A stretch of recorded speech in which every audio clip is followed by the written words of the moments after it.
Section 8.3, Corporations, Mergers, and Multinationals. Some basic information about corporations. It's the most complex form of a business organization. It's considered under the eyes of the law to be its own being, meaning that it can be sued, and it's not together with its owner anymore. It's two separate things. So, for example, if you're at Walmart and if you trip and you want to sue, you aren't going to sue Walmart's owners, you're going to be suing Walmart itself. So, yeah. It's owned by individual stockholders. Stockholders own stock. The stockholders then take on limited liability. It's 20% of all businesses, but it's more than 80% of all sales. Some different types of corporations. Some corporations only issue stock to only a few people, their family members. For example, Hobby Lobby does this. So their stock is only distributed to, I think, 7 or 8 people, and it keeps getting passed down throughout the family. These are called closely held corporations or privately held corporations.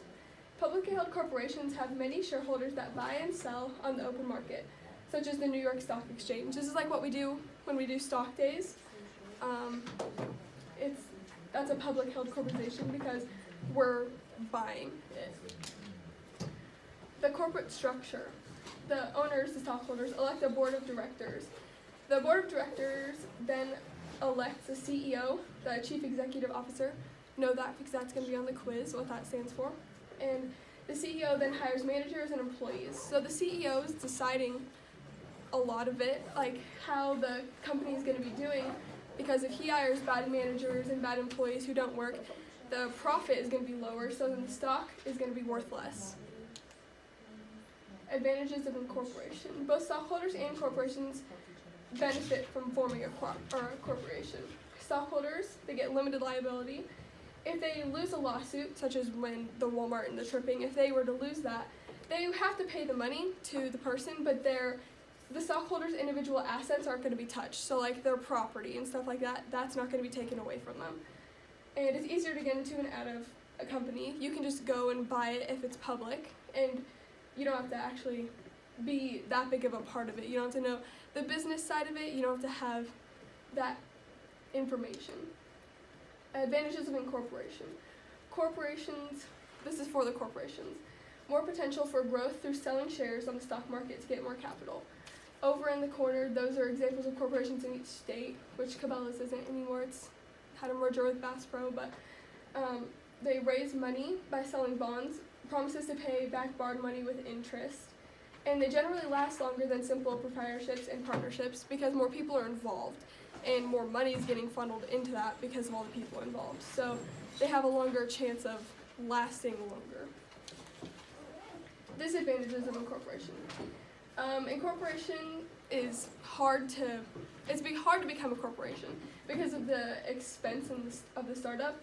The businesses have to file for a state license called a certificate of incorporation or a corporate charter. The officials have to review this and approve or deny the application, and then they get a corporation charter so that they can become public. They are difficult, expensive, and time-consuming. You have to hire lawyers, you have to make sure you're doing everything right. There's always the chance that it can be denied, which also takes more time, so you have to try again, or if you don't try again, you just wasted all the money trying to do it and time. Another disadvantage of incorporation is double taxation. Because they are separate from their owners, corporations must pay taxes on their income. The profit is taxed again when they pay a share of their profits to stockholders in payments called dividends. That's, again, taxed, so that's the same money being taxed that they're just giving it out to their stockholders. The stockholders pay personal income tax on that. And when a stockholder sells their profit, or when a stockholder sells their stock, their profit is called a capital gain, and that gain is also taxed. Some owners form limited liability corporations where the owners have limited liability, but the firm does not pay corporate income tax.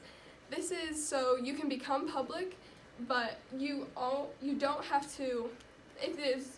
You have a dentist office, and they're all in the same town. They can all be under the same name, but if one of the dentist office gets sued, all of them aren't going to be affected by that. It's so that only that one dentist office is going to be affected. Disadvantages of corporatization. Another one is loss of control. The owners are going to lose most of the control of the company when they elect the CEO and the board of directors.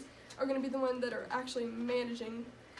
These people need to make decisions that would benefit the corporations, or the corporation as a whole, not themselves. Otherwise, the corporation is just going to fail. There's also more regulation when you're a corporation. They must hold annual meetings for stockholders and keep records of all business transactions. They have to file quarterly and annual reports with the Securities and Exchange Commission, the SEC, that's also going to be on the quiz, which regulates the stock market. They have to hire people to do this. They have to do it right. If they don't do it right, they're going to face a lot of consequences with the law because you have to follow this stuff. So next we're going to talk about mergers. Mergers are corporations that combine together. There's 3 types. There's horizontal, vertical. Oh shoot. Wait, can you pause it? Next we're going to talk about mergers. Corporations grow larger by merging or combining with other corporations. 3 types of mergers are horizontal, vertical, and conglomerates. Horizontal mergers are the joining of 2 or more firms competing in the same market with the same goods or services. For example, Cabela's and Bass Pro, when they had their merger, was considered a horizontal merger because they were both in outdoor equipment and hunting and stuff like that. This can create monopolies, so the government watches these really closely. They have to be approved before they can happen. They have to make sure that there's still enough competition elsewhere to make it so it's not a monopoly. Vertical mergers are the joining of 2 or more firms involved in different stages of producing the same good or service. So, for example, over in the corner, there's a potato company, and the Yummy Food Service buys the potato companies because that's what they use for their French fries. So then they're controlling their producer so they don't have to rely on anyone else. They are just relying on themselves. This allows firms to operate more efficiently. They control all of the production cycle. Antitrust regulators become concerned when supplying firms suffer. So they aren't going to like this if the rest of the potato companies, or if they were buying from multiple potato companies and they just bought this one and now are only coming from this one, the other ones are going to suffer. So if that doesn't happen, then that's fine, but if it does happen, then they might not let it go through. Conglomerates are firms that buy companies that produce totally unrelated goods. It's only considered a conglomerate when 3 or more firms are involved. No one business earns the majority of the firm's profits. The government allows this because it doesn't create a decrease in the competition. Disney is the biggest conglomerate because they have theme parks, they have movies, they have just about anything. Not anything, but they have a lot of different things, and they're not really related, but they own them all. Multinational corporations. Corporations that sell and produce their goods and services in more than one country. They must obey laws and pay taxes in each country where they operate. The US, France, Germany, Britain, Japan, and China are countries with the largest number of multinational corporations. Advantages of multinationals. The benefit is consumers and workers by providing jobs and products around the world.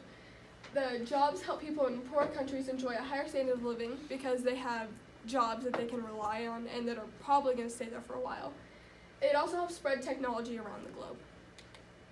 Disadvantages of multinationals. Some think that multinational firms influence the culture and politics in other countries too much. If they're providing a lot of the jobs, then they have a lot of say in what can happen there, and they can change the standard of living so fast just based on that they're paying a lot of them.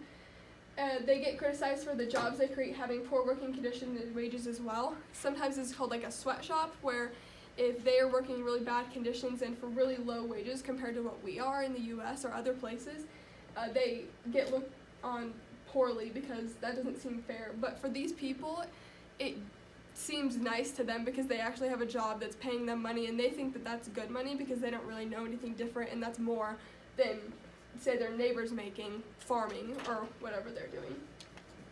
This is your vocab. Make sure to write these down. There's 2 slides, so there's this one and this one.